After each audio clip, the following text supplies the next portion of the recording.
Thanks for joining us for Coffee Chats today. I've got a couple of things, then we're going to turn it over to Raquel.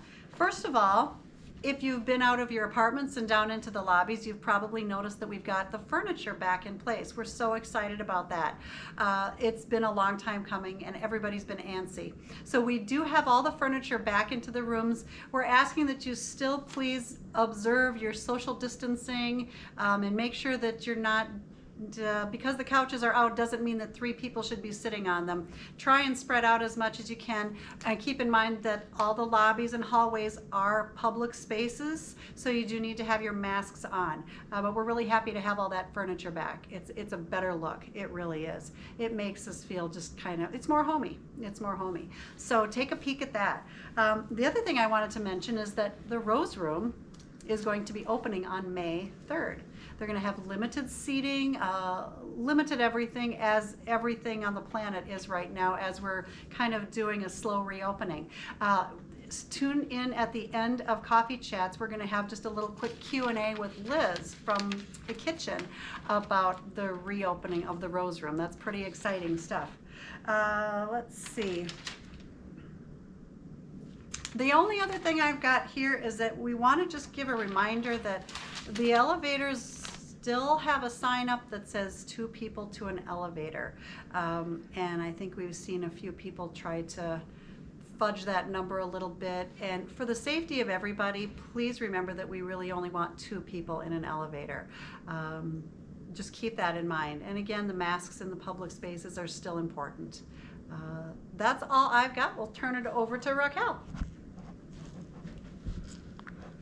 Thank you, Paula. I just have a few things for you guys as well. The first is that your May newsletters are in your mailboxes, so make sure to check those if you haven't gotten it yet. See what we got going on in May, what's happening. Also, thank you to everyone who's already participated in my little Froot Loops contest. I know that you are all worried. Don't worry, I will count them. I will have time. I will make plenty of time to count all of those Froot Loops. So the contest, you can put your last bets in on May 3rd so that I have 2 days to count them before I announce the winner on Coffee Chats when we record on Wednesdays. So May 3rd to put your guesses into the bowl. Also on May 11th, as I'm sure some of you have already seen or heard little happenings, Don Irwin will be here playing a concert. Due to limited seating, we are going to be having 2 shows. We will have one at 3:45 for the West Building residents, and then we will have one at 5:45, sorry, so 3:45 and then 5:45 for the East Building residents. We're trying to do it building by building just so that we can limit the traffic and the amount of time that the elevators are going to take for everybody.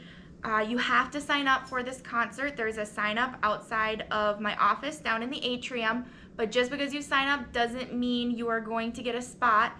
We're going to do a lottery style drawing for those names for the residents who will get to come. So I will put you have until Wednesday, May 5th to sign up, and then on Thursday, May 6th, I will put tickets in your mailbox. And I'm asking that you try to bring those to the concert. I will have a list, alphabetized name, but you know, we're trying to get a little fancy up in here with your tickets and make it seem like a real show and a real concert. So again, you have until Wednesday, May 5th to sign up outside of my office. And then also, Jeff's gonna touch on this a little bit more, but we are trying to come up with more, as the weather gets nicer, some more outside ideas so that we're able to hang out together more, we're able to host more events, see these types of things, see each other. So just make sure you're keeping an eye on channel 991 so that you are up to date and you know when these events and things are happening. To Jeff. Thank you, Raquel. Hello, everybody. This young boy goes to a sporting goods store and buys a fishing rod, okay? And he rode the city bus to the sporting goods store, and he wants to go home. And he gets on the bus and he says, I want to go home. Van driver says, not on this bus, you're not, kiddo. How tall are you? Kid says, I'm about 4'4". City ordinance, the fishing rod is taller than you. it looks to be pretty close to 5 feet. Don't you know there's a city ordinance that you can't carry anything on the bus if it's longer than 4 feet? And the kid says, I didn't know that, but I got to take the bus home because I have a meeting of the young existentialists this afternoon, and if they're late, they'll kill me. Okay, so he got thrown off the bus. He goes back to the sporting goods store to try return the fishing rod. He got thrown out of there. No returns on fishing rods. Okay. So the kid stands on the sidewalk. He's bewildered. He goes back into the sporting goods store and he asks for something. 5 minutes later, he's riding the bus home with his fishing rod. Now, he didn't ask for a saw, or he didn't ask for a string to bend it. He didn't puncture, mutilate, saw, or alter the fishing rod in any way. Exactly. What did he do so that he could legally ride the bus home? No. Pull it apart? No. It's a one-piece fishing rod. He didn't ask for duct tape to tape it to the side of the bus. That was a cool answer. I almost would have accepted that. How tall is he? 4 feet 4. Fishing rod must have been more than 6 inches taller than him. I'll give you a hint. Stuff it down his shirt. What if the hint were the Pythagorean theorem? A squared plus B squared equals C squared. Right. A squared plus B squared equals C squared. We've got a studio audience today. Dorothy Abrams is in there. I want to thank all of you folks for coming. We absolutely are violating social distancing laws by having such a big crowd here, but we just can't keep them out. They just come, and we can't say no. So we're going to start secretly recording Coffee Chat so people don't know where it is. If he went in and got a box, he got a box that was 3 feet by 4 feet. The hypotenuse would be 3 squared plus 4 squared equals 9 plus 16 equals 25 equals 5 squared, 25. So the hypotenuse of that box is 5 feet. So he put the fishing rod in there from corner to corner in the box, and that's how we carried it home. Wow. Isn't that wonderful? How old was this kid? 10. He was 10. Impressive. Yeah, Paula's impressed with the kid. Good job, Paula. Now I'll get it.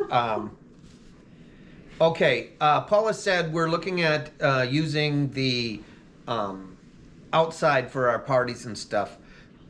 With the social distancing, the pandemic is not over, folks. And so we are not prepared to plan a bunch of things for the inside or even plan for an outside event, as our Tim Patrick event of last week or a week and a half ago, that kind of blew up in our faces. So what we're trying to do is we are going to take what Mother Nature gives us, and if the weather's nice, we're going to try and have a party. We're going to throw stuff together. We let the kitchen know, and we've ordered ice cream. We've ordered root beer. We've got, we're sending Patty to Costco to get chips, waters, pops, whatever. We ordered soft serve yogurt. Yes, soft serve yogurt. Only strawberry. We're not getting any vanilla. We're not getting any chocolate, because we know how much everyone here loves the strawberry soft serve yogurt. So, actually, that's not true. We're not getting strawberry yogurt. Mary from the kitchen told us, what can we serve besides strawberry? They only sell chocolate, strawberry, and vanilla. That's Neapolitan, right? So, we're going to start with chocolate, I believe. And we're just going to we're looking at starting games out in the yard. We don't know if we're going to be meeting on the west side of the west building or the east side of the east building or between the two buildings.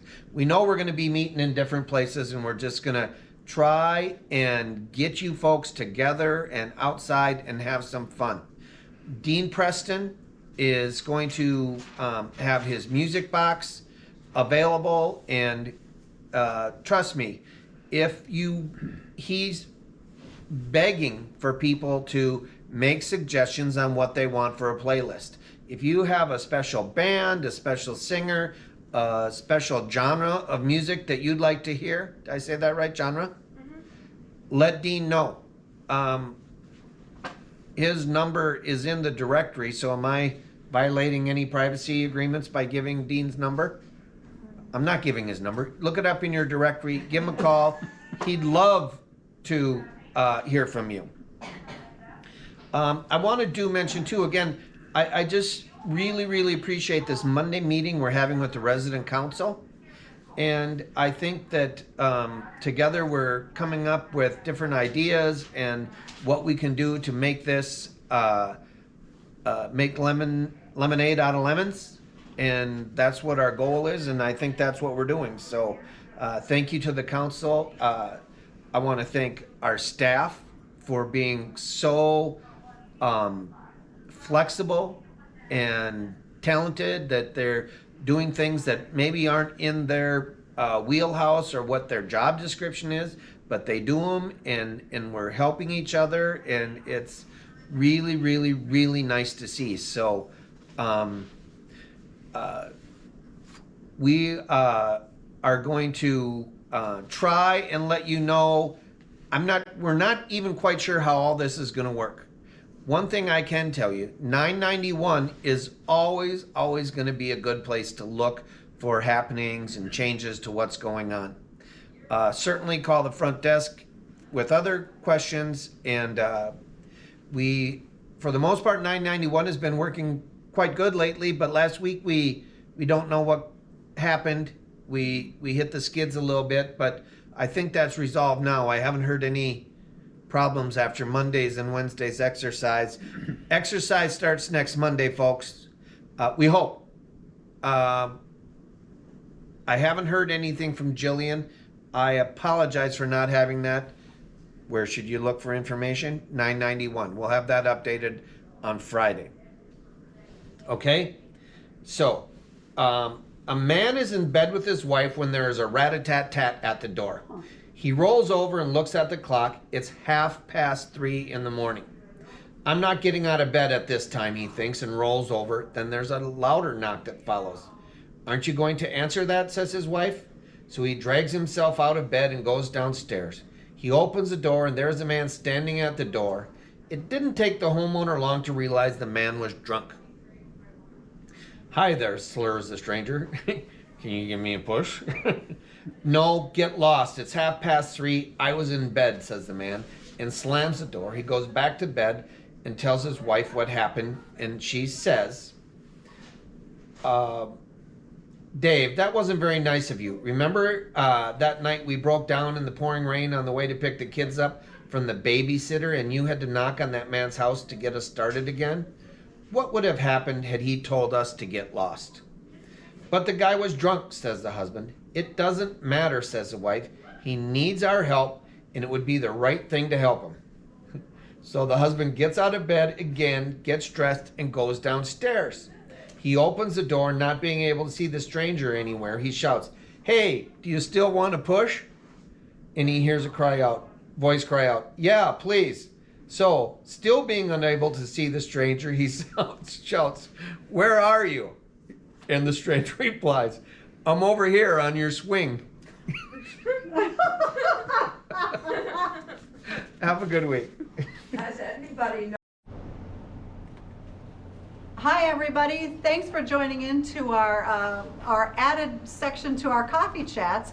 Today I have with me Liz from the kitchen, and we're super excited. The Rose Room is going to be reopening, and it's really great. So I've got Liz with me. Liz, thanks so much for joining us today.